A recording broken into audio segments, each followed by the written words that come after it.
Գործնականում բոլոր երկրների հանդեպ բարձր մաքսատուրքերից հետո ԱՄՆ վարչակազմը հաշվում է այն երկրներին, որոնք պատրաստ են բանակցել Վաշինգտոնի հետ առևտրային նոր համաձայնությունների համար։ Ինչպես հայտնի է, բարձր մաքսատուրքեր են բաժին հասել նաև Հայաստանին։ Թեև Հայաստանն այն երկրների շարքում է, որոնց հանդեպ մաքսատուրքերն ԱՄՆ վարչակազմը բարձրացրել է ամենից քիչ՝ 10%-ով։ Օրինակ, նույնիսկ դաշնակից Իսրայելի հանդեպ մաքսատուրքերը բարձրացվել են 17%-ով։ Հայաստանի համար իհարկե 10% մաքսատուրքն էլ բավականին շոշափելի բարձրացում է։ Հաշվի ենք առնում տնտեսության ծավալներն ու ներուժը։ Բոլոր դեպքերում Հայաստանի տնտեսությունը այսօր մի վիճակում է, որ թանկ է ամեն կաթիլը, որ կարող է կորչել թեկուզ նվազագույն տոկոսով։ Այս դեպքում մաքսատուրքերի բարձրացման պարագայում։ Ի վերջո, յուրաքանչյուր երկիր պետք է մտահոգվի իր չափով, մտորի իր խնդիրները լուծելու մասին։ Առայժմ Երևանի չկա որևէ հայտարարություն այն մասին, որ պատրաստվում են ԱՄՆ ադմինիստրացիայի կամ պետքարտուղարության հետ քննարկել մաքսատուրքերի վերանայման հարցը։ Ընդ որում, քննարկում ամենևին չի նշանակում մաքսատուրքերի իջեցման վերջնական նպատակ։ Խոշոր հաշվով հնարավոր է փոխհատուցում բառի բուն կամ ճակերտավոր իմաստով։ Պայմանական իմաստով փոխհատուցման շատ տարբերակներ կան։ Հենց դրա համար էլ կարևոր է բանակցելը։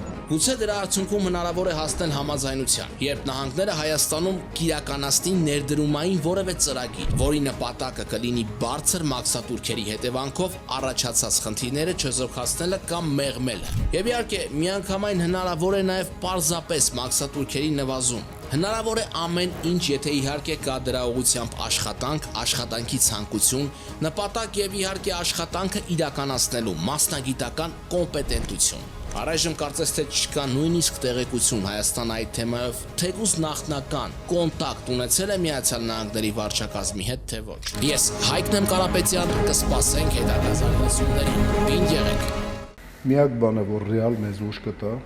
եւ դա թուրքը չի կարա իրան թույլ տա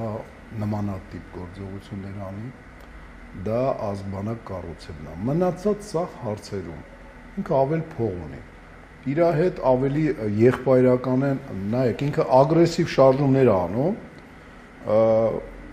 հարձակվում է խաղաղ բնակիչներին, կրակում է, այս անում են անում, ֆոն դեր լայնը, հիշում եք, չէ՞, այդ կարծում եմ, ասենք, ժառանգական ազնվականությունը բանա հանգստացել է այդ կնոջ վրա, որտեղ ազնվականության հոտել չկա, այդ տյոտկեն ասեց ինչ, հուսալի պարտներ, ագրեսորի մասին է խոսքը, որ խոսքի, չգիտեմ, Ադոլֆ Հիտլերին 39 թվականին, ասենք, չի զիջում, չափսերը, եթե վեկալ ենք, հələ ավել է, որտեղ ինքը 120 հազարանոց Արցախի վրա հարձակվեց իր 10 միլիոնով։ Հասկանում եք, կարելի է համեմատել մենակ երևի Միացյալ Նահանգների հարձակումը Գրենադայի վրա 82 թե 1 թվականին։ Ասածս այն է, որ փող ունի, ախպերությունը հարց չկա, մեզ մի կերպ են, ասենք, Մարսում, որտեղ հոգնել են մեր լացկանությունից, հետնել բան չկա մեզնից քերելու։ Ձեզ մի հատ սովորական բան ասեմ, շատ սովորական, էլի, կլինի հարց տամ, էլի ավելի շուտ։ Համեցեք, իհարկե։ 91 թվականի դեկտեմբերին անկախացան 15 հանրապետություններ Սովետական Միության։ Կան երկրներ, որ մի քիչ ավելի շուտ ասում էին անկախանա, կան երկրներ, որ հետո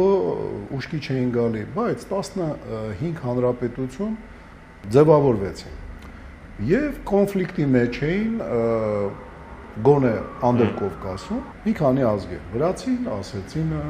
վրացին եւ աբխազը, ասեցինը եւ ինգուշը, կիրգիզը եւ տաջիկը, հենկոմը, դե հենկոմ չգնանք, լավ, մենակ հարավային Կովկասը վերցնենք եւ թուրքն ու հայը։ Այդ թուրք ու հայի, ասենք, բանի ժամանակ անկախացած երկրին արդեն կարող էին մարդիկ իրանց թույլ տային, Սովետ միություն չեղավ, որ գլուխները ջարդեն, անմիջապես դիվանագիտական հարաբերությունների հետ նաև ռազմական համագործակցություն եւ օգնություն ցուցաբերեն։ Կարաք ինձ ասեք, 92 թվականի սկզբին կա որևէ երկիր, որը որ 92 թվականի ընթացքում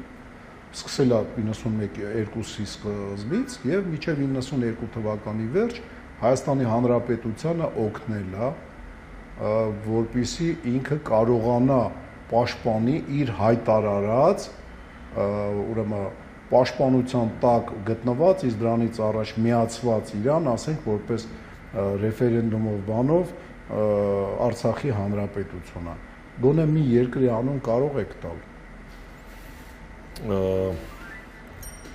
Շատ բարդ։ Լավ, մի տանջովեք։ Ձևակերպեցիք, չկա տենց երկիր։ Ուրեմն Ռուսաստանի Դաշնությունը մեզ զենք ու սպառազինություն ա տվել 92 թվականի օգոստոսից սկսած։ Բայց դա իր տալով չէր, էլի, դա մեր ռազմական ժառանգություններ սովետական միություն։ Բայց բոլոր հանրապետությունները ունեցան իրենց ժառանգություններ։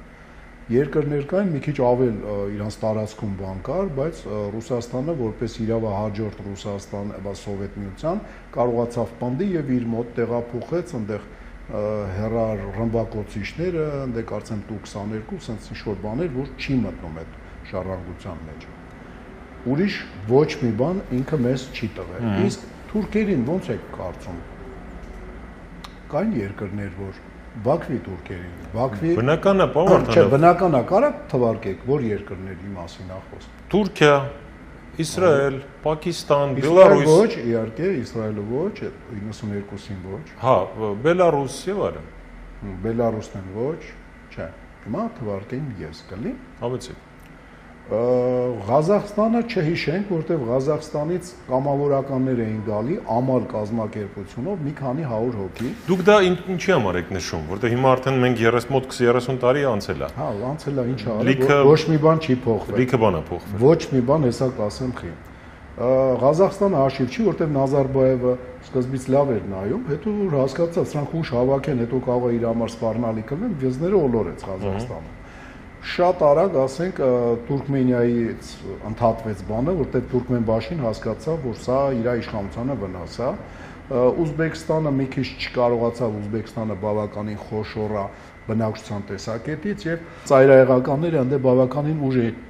հավաքել եւ այն կազմակերպությունները, որ գալիս էին, հետո ստեղծեցին կազմակերպություն, որը պայքարում էր նաեւ Ուզբեկստանի ղեկավարության դեմ, կոչվում էր Իսլամское движение Узбекистана։ Նամանգանին էլ ասենք իրանց առաջնորդը։ Այդ կառույցները միան, պետություն չէր։ Հաշվի չառնենք Կովկասի, ասենք, Կոնֆեդերացիա Народов Կովկազը, որը որ 6 թե 7 երկրների կամավորներին վերցնում էր մարզում եւ այլն եւ ուղարկում էր հանուն Կովկասա մուսուլմանական եղբայրության։ Չեչնյան էլ չհաշվենք, որը որ արդեն անկախ երկրի ճանապարհը բռնել էր, ոչ մեկին չէր ենթարկվում եւ մեկ գումարտակ էր ուղարկել Հայաստան։ Եկեք թվարկենք պետությունները։ Իրանի Իսլամական Հանրապետություն։ Բա Իրանի Իսլամական Հանրապետությունը ուրեմն բանը Կասպից ծովի ափին 60-րդ դիվիզիայի տարածքից դուրս ուսումնական կենտրոն ստեղծեց Բաքվի համար եւ պարապացնում էր հիմնականում արտիլերիստներին, հրետանավորներին եւ ծովային սպեցնազ փորձեց ինչ-որ բան անի, հետո մոտ այնտեղ ռուսները տեղում էին, իրանք խանգարեցին գրուի բանը Կասպիյսկի ֆլոտիլիայի պոստկարատը, իրանք բան արեցին, այդ ինչ հրետանավորներ եւ ասենք պիխոտ։ Իրան հետո թուրքական պետությունը ուղարկում էր ծանոթ պատմություն, այլ Դոնեցկ, Լուգանսկում այտենց բաներ լսվում էր ատպուսկնիկներին։ Ու բանակային է, ասենք, ասում էր, քեզ արի մի կես տարով օդպուսկ տամ, գնա Բաքվի Հանրապետությունում մեր երկիրը պաշտպան։ Իրականում կամավորներ չէին, այլ պետական ուղարկած բաներ էին, խոսում էր հայ միջայլոցկային ոչ պետական, գորժգալերներ էին եկել, որոնք ընկերություն են անում, էս են անում, ասենք, բայց պետության հետ, մենայն դեպս ինքը պրո աթաթուրքական, բայց ավելի շատ նացիզմի, նացիոնալ շովինիզմի վրա է հիմնված ու ինքը այնքան էլ պետական չէ։ Չնայած գաղտնի ծառայությունները, ասենք, իրանցից օգտվում են եւ փոխադարձ կապում են։ Թուրքերը ուսումնական կենտրոն, գլխավոր շտաբ սպաների բան, այդ թվում նաեւ գլխավոր խորհրդատուն Բաքվի Հանրապետության բանակում գեներալ Կյուչուկը, որը հետո վերադառնալուց հետո Թուրքիա մի աստղ ավել ստացավ եւ շարունակեց իր ծառայությունը։ Այստեղ կարծեմ 1.5 թե 2 տարի ա եղել։ Ուզում եմ ասեմ 1.5-2 տարով եթե օդպուսկ ես ղրգում, հետո գալիս է կոչում ես բարձնում, դա նոնսենս է, то есть պետության օգնություն է։